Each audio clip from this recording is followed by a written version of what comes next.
దుర్గం అంటే అర్థం ఏంటనంటే చాలా కష్టమైనది అర్థం.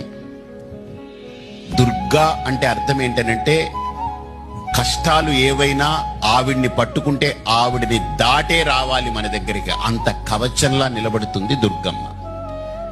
అందుకనే అమ్మలగన్నయమ్మ, ముగురమ్మల మూలపుటమ్మ, చాలా పెద్దమ్మ సురారులమ్మ, కడుపారెడి బుచ్చినియమ్మ, మాయమ్మ దుర్గమ్మ అంటారు. అంటే ఎంత గొప్ప పదం వాడారు చూడండి.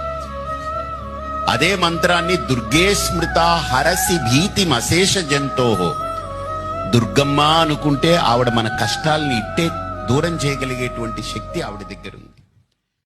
దుర్గం అంటే అర్థం ఏంటనంటే చాలా కష్టమైనది అర్థం. దుర్గా అంటే అర్థం ఏంటనంటే కష్టాలు ఏవైనా ఆవిడ్ని పట్టుకుంటే ఆవిడిని దాటే రావాలి మన దగ్గరికి, అంత కవచంలా నిలబడుతుంది దుర్గమ్మ. అందుకనే అమ్మలగన్నయమ్మ, ముగురమ్మల మూల